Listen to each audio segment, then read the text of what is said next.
Hi, movie fans. Today I am reviewing the movie Venom that just hit theaters, and my special guest is Christopher James. I'm wearing the hairstyle that Jenny Slate wore in the movie, mostly because I have to go to the gym and didn't have time to do my hair. Anyway, I'm excited for you to meet Christopher James and for you to hear what he has to say about Venom. Welcome, Christopher James. Woo-hoo! So I first met Christopher at the Fan X convention in Salt Lake City just a few weeks ago. He and I were both on a panel about movie critics, and I got such a kick out of him that I thought you would too. So here's Christopher. So Christopher, tell everybody a little bit about you, where they can find you, because you got some fun projects going on. I do, yeah. I'm a stand-up comedian in Salt Lake City, Utah. I also host a podcast called In Movie Nerds We Trust. My wife is my podcast host, and we just review movies, kind of talk about some movie nerd trivia, stuff like that. Sometimes we'll do commentaries and have celebrity guests on. And also, I'm working on a book, so I'm just kind of writing that periodically. What's your book about? It's kind of a memoir of me kind of surviving an almost suicide attempt, and kind of how I've been, working on things and getting better by doing things off my bucket list. So I kind of write about each experience and how it's helped me kind of become a better person and stuff like that. I am all about bucket lists. In fact, I created this is a total side note here, but I created emptynesttravelhackers.com. There's my shameless plug, because I'm all about passing off those bucket list items. Life's too short. Well, I didn't know that about you. And in fact, I could have appropriately had you review the movie A Star is Born, where suicide is part of the story. But that's somebody else who's going to be doing that. But it sounds like you have a lot to say about that, and I would love to read your book. Yeah, I'm still working on it. It's taking some time, but, crossed a few things off here and there. But, life happens, but still kind of getting it nice in the mix with all the stuff that we're doing. Well, I'm so glad you're still here with us. So don't do anything crazy. Okay, but so let's talk about the movie Venom. All right, quick thoughts. What did you think? Honestly, I'm a huge comic book nerd, and I love Spider-Man. I love everything with Spider-Man. Venom's one of my favorite villains, so I loved it. I loved everything about it. I think you got to go in there as a comic book nerd, knowing the source material to really enjoy it. And I readily admit I've never read the Venom comic books. I've actually never read any comic books. Isn't that crazy? And so I was unfamiliar with the character other than, the little taste that we got in the Spider-Man 3 movie. And so I was excited. I was looking forward to it. And Marvel has been just knocking it out of the park this year with all their movies. So I was really excited, expecting to be wowed. And I kind of left the theater a little underwhelmed.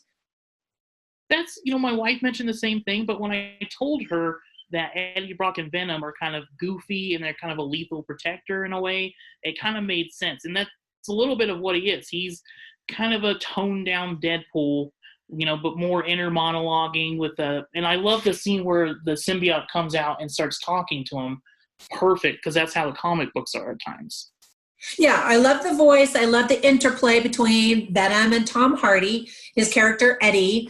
But it seemed like he was just this sort of blob, and then all of a sudden he's got a personality and a sense of humor, and he's talking, and I'm like, wait, it seems like we missed something in there.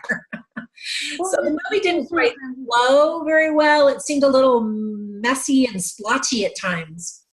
Yeah, sometimes the first movies can be, but I mean, Eddie Brock's he's a complex character. He has it all, he loses everything, and gets lucky and gets this alien symbiote, and now he's like a big, powerful, hulking being in a way. So, he kind of, in a way, getting his life back on track. And I think that's, in the comic books, he's a very complex character. He hates Peter Parker. Those two sync up, and, was fueled on revenge, which people think he's a bad guy. And I think that's what they expected, is a bad guy movie, kind of a villain movie. Yeah, he's kind of a superhero, anti-hero kind of a character. And I would have loved to have seen actually more Peter Parker Spider-Man references in the movie. I think it would have been hilarious if in one of the many city scenes that we like just sort of in the background saw Spider-Man sailing through the air or something, you know? But there really wasn't much of a connection. I don't want to spoil it, but there was a couple Spider-Man stuff in there. There's a mention of one of the astronauts, Jameson. John Jameson is actually J. Jonah Jameson's son, who is, of course, runs the Daily Bugle that Spider-Man works at. That's true. That's true. Yeah, I guess I just would have liked to have seen Spider-Man. I mean, like I said, just passing by or something like that. What did you think about the PG-13 rating? Because I'm hearing a lot of fans wishing that it were rated R instead of PG-13. I mean, honestly, for a PG-13 movie, going in there wanting it to be R, I still think it was great. I mean, there wasn't too much toned up things, because usually these days rated R, they try to get as much in as they can with it. So I think they did well with what they had with PG-13. And I heard originally it was going to be rated R, and then they changed it. I've also heard that a rated R version, like a director's cut, is in the works. But as a mom, I was grateful to have a PG-13 version because it's associated with Spider-Man, which is a kid-friendly movie and franchise, right? Yeah. So I was happy that it was PG-13. I don't need to see all the blood splatters and just, you know, the symbiotes chomping people's heads off. That was enough for me. Yeah, they didn't even show it that much as well, which is kind of nice. It's kind of an off-screen kind of blink and you miss it kind of headshot. Headshot, pun intended, right? So this movie was actually timed perfectly for the 30th anniversary of the release of the Venom comic books. Yeah. So have you been reading them that long? I mean, I'm only 33, so I mean, I've been reading comic books for as long as I can remember. I started with Spider-Man, then I just went into the Venom ones. I went into Superman. Like, I've been reading them for as long as I can read. I think, like, the next movie, we're going to do Goosebumps. I've been reading those for just as long. That's awesome. Yeah, and actually, I think you are going to do a Goosebumps movie review with me, so my audience will get to see some more of you. So what did you think of Michelle Williams as the love interest? I thought she's great. It's good to see her in something she's not usually in. I think this was her first superhero movie, so she did the challenge. I've always liked her. I've always thought she's a great actress. I mean, she was fantastic in Greatest Showman. She really did wonderful. And she can sing. Yeah, she's very good. Yeah, I was impressed. And then just like a month later, she did All the Money in the World. She usually does very dramatic roles. And so, yeah, this was her first superhero role. And I read that she just wanted to try something different, which is great. And I love her. Although I didn't really feel the connection between her and Tom Hardy, and the characters didn't seem to match. You know, she was a refined attorney, and he's kind of this tatted up, scruffy news reporter. And so it didn't seem like a match. But is that how it is in the comic books? I mean, he's had a girlfriend that's, I don't think it's the same character from what I remember, but I mean, there was kind of like, you know, it's like that old saying, opposites attract. And I think they played it off well in the beginning. And then, of course, when he did what he did and they broke up and he realized what he lost, then, you know, it's kind of how it is. But I think they had a good rapport even towards the end. But, I mean, that's just me. I think it's just one of those things where, you know, it's, you know, the characters can be a little complex with it. I thought she was great. She always has good comedic timing, especially in this movie, which I thought was awesome. Yeah. She actually does have good comedic timing. I mean, we're used to seeing her in dramatic roles, but she's proven that she's capable in any genre. So that's awesome. Oh, yeah. One thing I love about Marvel movies is that they always give us a cameo with Stan Lee. Yeah, which is another Spider-Man reference, of course, because he created Spider-Man, him and Steve Ditko. Right. Yeah, I love that. That was cute. Now, did you stay for the very end to see the two scenes during the rolling credits? I did, and, you know, I had a hunch of what the first one is, and I'm glad I was correct. The second one, I guess it's not really a spoiler, but you get a nice little sneak peek Into the Spider-Verse, which comes out in December, which I'm very excited about. Yeah, so I was glad that they did throw in a SpiderMan reference at the very, very, very, very end. You have to sit through a lot of rolling credits to get to that. So one thing that bugged me was Venom's motivation.